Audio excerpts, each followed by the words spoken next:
So, well, now on the Knees at Mother Brown West Ham podcast, we have a man who epitomises the West Ham way in every way. He's a fixture at the club for 27 years, 21 seasons as player. No other man has played as many games for the club, 804 appearances. He lifted 2 FA Cups as captain, 4-time Hammer of the Year, and as manager twice secured promotion to the top flight. Quite literally a West Ham legend. A member of the British Empire, recipient of a PFA Merit Award by fellow professional players, and recently the first ever recipient of a West Ham United Lifetime Achievement Award. Welcome to the show, the immortal Billy Bonds. How are you, Billy? How was that intro? Too much? Sorry? How was that intro? Too much? Oh, very well. Very nice. Very nice. So first thing, Billy, obviously you've just recently received that Lifetime Achievement Award. How was that for you? It must have been a very proud moment. Yeah, it was a lovely moment, not just for me, but for all my family as well. It was, a lovely award to receive. The chairman spoke to me about it early on and said he'd like to, give me the award at the dinner in London. But I think the best part of it all for me was the going to the ground with the whole of my family and taking my 2 little granddaughters on the pitch, because it was something I wanted them to see before we leave the ground there, just to see where I played and everything. And that was a bit special. And I think I know my 2 little granddaughters enjoyed it, and my 2 daughters enjoyed it, and it was a great day for them, Yeah. So have your granddaughters seen footage of you playing, Billy? I doubt it. I wouldn't have thought. They might have seen something on TV, but I very much doubt it. It's. I've never played any videos or anything. I've never watched a video of the cup finals even myself. So I wouldn't think they have, no. What kind of questions were they asking you? Have they kind of got an understanding of what you mean to West Ham? I don't know whether they know that. I mean, I think they got a good idea when they heard the applause out there and everything. And kids at the schools, I suppose 1 or 2 of them. I know one of my little 8-year-old. There's one in her class who goes regularly to West Ham. She's a massive West Ham fan with her mum and dad. And I think she said to my youngest little one, I saw you go out on the pitch,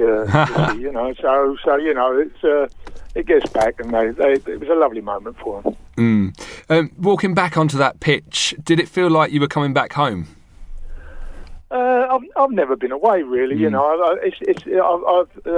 all this stuff with me with the club, and I've never had a problem with the club. It isn't why I don't come over. It's just that probably I've never been one for going back, really. I think I don't want to sit in a stand and talk at people, talking about and your day, this and that, I think when you've had your time, sort of thing, and I've left my mark on the club, and that's great. I'll be remembered in the future. Well, I mean, talking about memories, you've had the sort of career that any West Ham supporter would dream of. You've played with Bobby Moore and lifted the FA Cup. If you could pick a moment, what would you say was the highlight of your career? It's so difficult. I think all I ever answer to that is just playing football, really, for a living. I mean, that's one big highlight. You know what I mean? People would give their right arm to do what I did. I started off working in a factory, when I was a kid. Before I went on Charlton's ground staff, my dad got me an apprenticeship in a factory at Stones, fitting and turning, big propeller ships and everything. And I was there 6 months, and I tell you what, I wouldn't have wanted to do that for a living all my life. So it's not, what I'm trying to say is it's not easy for people, and I was so lucky. I got out of there, and I was able to play football for a living. Imagine that, earning your living, doing something you'd kick about down the park like you used to do, and that. So every day going in training, I had 2 great managers, John Vile, Ron Greenwood. Every day was a pleasure going in working with them because they were such great coaches. And just the whole thing, really. Obviously there were highlights, cup finals and things like that, but just going in and being a footballer and enjoying it, and the fans as well. I think the fans were great with me. They got me through. I played till I was 42 nearly, and I don't think without the fans back, I could have gone on that long probably. So you know, it was. I loved the club, and the fans were great to me, and it was a great to do football for a living, really.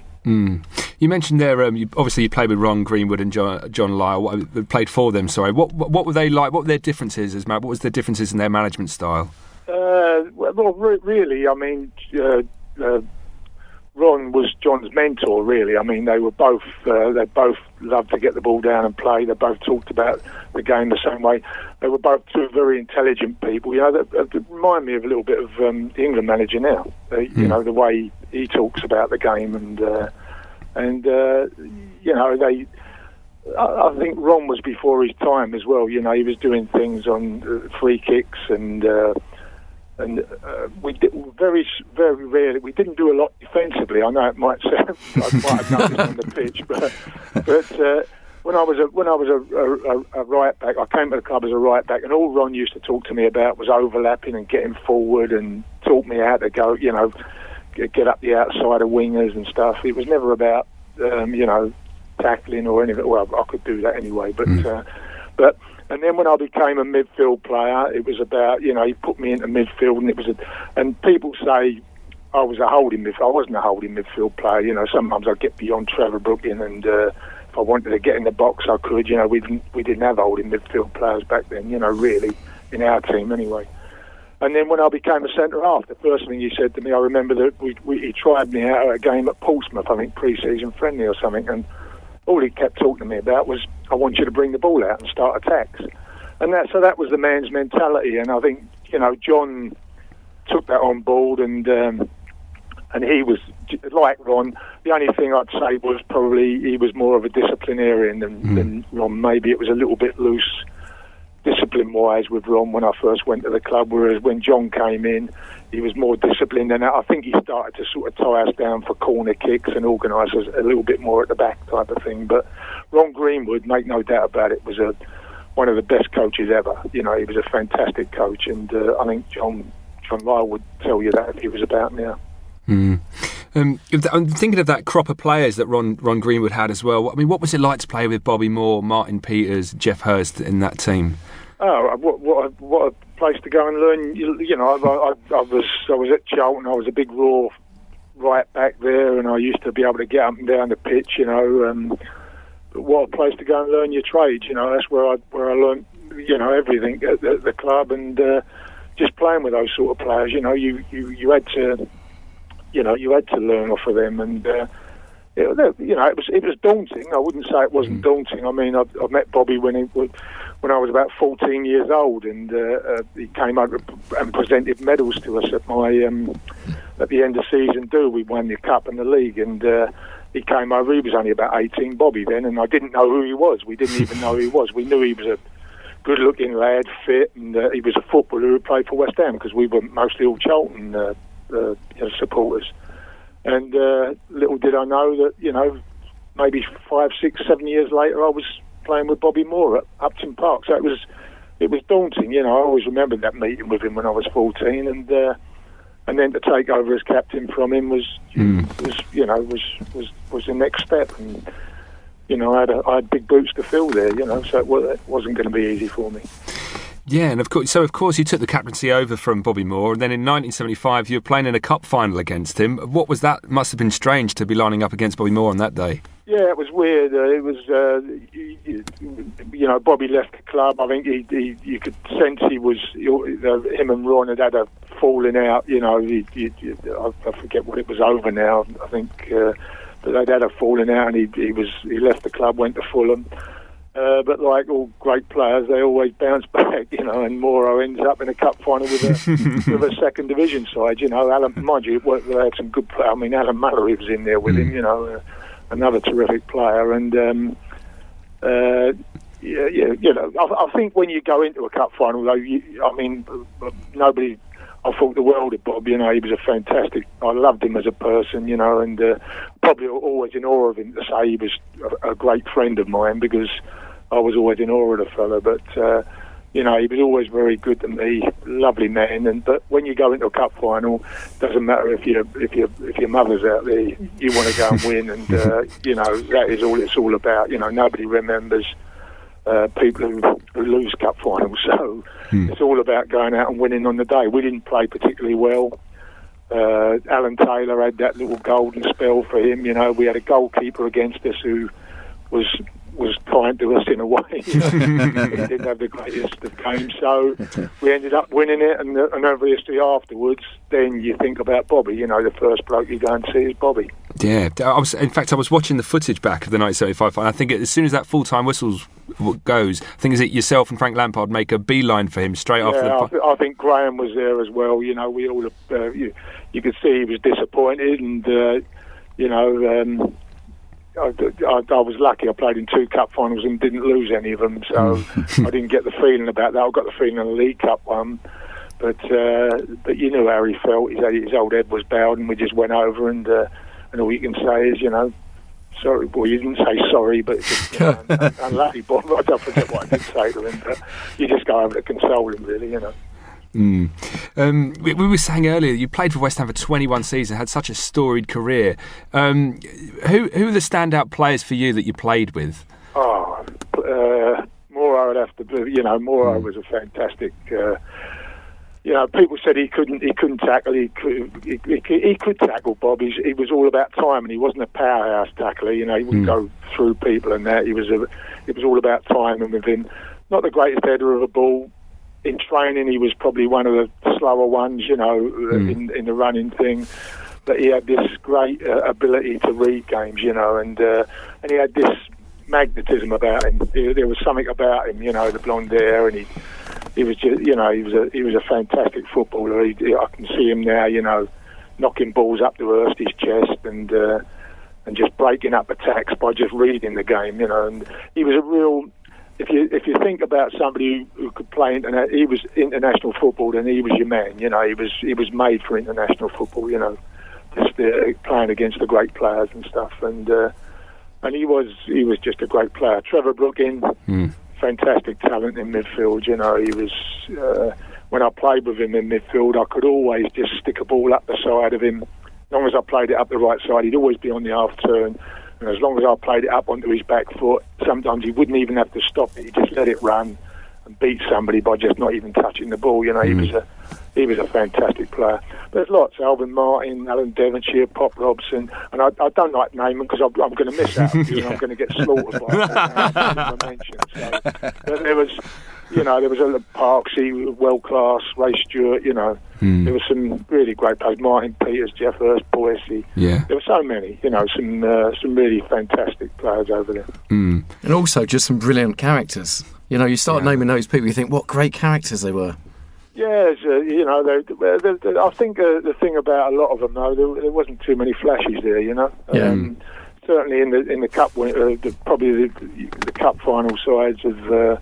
I played in, you know, you didn't get any real leery ones there, you know, especially the 81, you know, they were all, a lot of that side would get in you probably your best ever West Ham team, you know, a lot of people's, you know, and but you know, it was a good, they were good groups, you know, there weren't any leery ones, and if they were, they soon got sorted out, sort of thing, you know.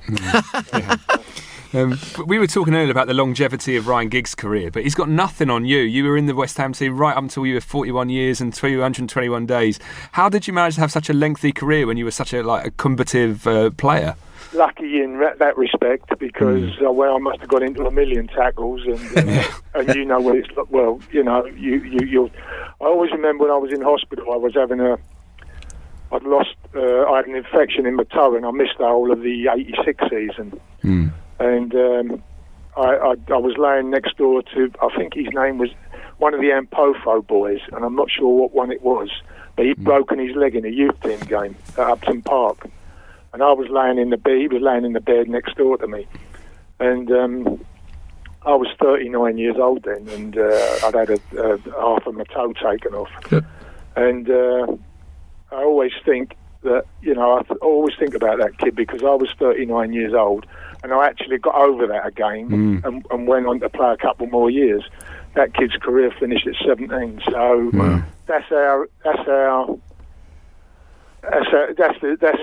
just how dicey it all is, you know. You get a bad one, and it can finish you. You know, especially back then when, you know, nowadays operations you can have and stuff like that. But you know, but it's moved on a bit. But you know, you just had to get a bad one, and maybe I'd have played like the same as that kid. Maybe wouldn't have got anywhere, sort of thing. So you have to be a bit lucky, you know, when you're doing, and be a bit knowledgeable of what you're doing out there as well, you know, when you're in that sort of environment.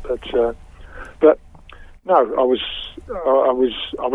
very fit. I was lucky. That was my big strength. I could run all day, sort of thing, you know. I was going to ask, what was it like trying to keep pace with everyone at 41? That must have been tough. No, I remember one of the highlights. Really, I played against Paul Gascoigne. I think he made his debut against us. I think he was 16 or 17. I'm not sure. He was very young, and I was 39 years old, and I was playing midfield that day. And you know, I did okay. He did all right, but I mean, he was a chirpy little bugger. He was giving me plenty of stick, and I never forget that. He didn't stop rabbiting at me all through the game and stuff like that, you know. And but I think it was a 50-50. It was even, you know, even Steven. So, but no, I didn't have a problem. You know, I think I probably could have gone on. I think I could have gone on another 4 or 5 years. No, not at that level, right. but down the league. But then when you go down the leagues a little bit, you probably have to do a little. Well, you probably do have to do a little bit more running because you don't always get the ball back, sort of thing, you know. So, but my wife started to say to me, you know, you're looking a bit gaunt now and stuff. And I thought, oh, maybe. I went and saw John, and John said, well, look, you know, there's always a job here for you, and I thought, well, I'll take that, you know, and you know, so I went and took the youth team. So, but no, I was very, very lucky to play as long as I did. So, I mean, you became the 7th manager of the club in February 1990. Was becoming manager everything you expected? Yeah, probably. I mean, it was all new to me. I'd never all I'd ever done is play, and then obviously, I think I was in the right place at the right time in a way, because obviously I was a crowd's favourite. I don't like saying, you know, blame it, you know, but they liked me, the crowd, and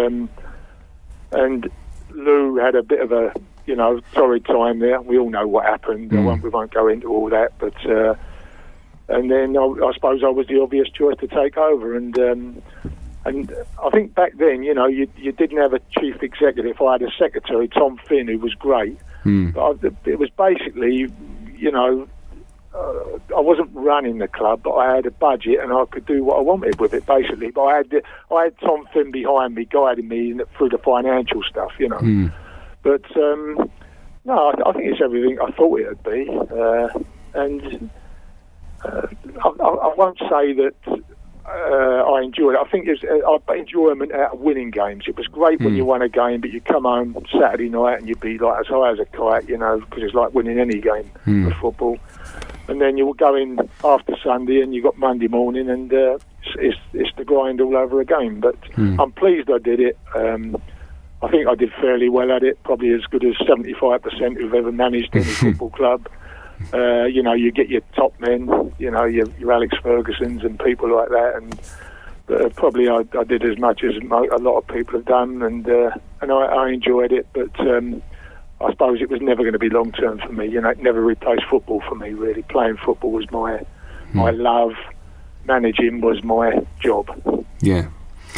Well, in your first full season as West Ham manager, you reached the FA Cup semi-final at Villa Park. We know what the referee did that day, but do you recall the West Ham fans singing Billy Bonds' Claret and Blue Army non-stop? I'll never forget it. How could you forget it? My goodness, man. It was unbelievable. I think it's in the Guinness Book of Records. Really? Yeah. I think so. I think it's the longest chant ever. It was incredible, yeah. I mean, that's typical, isn't it? You know, you know, they're watching us getting hammered, and it was a shame because...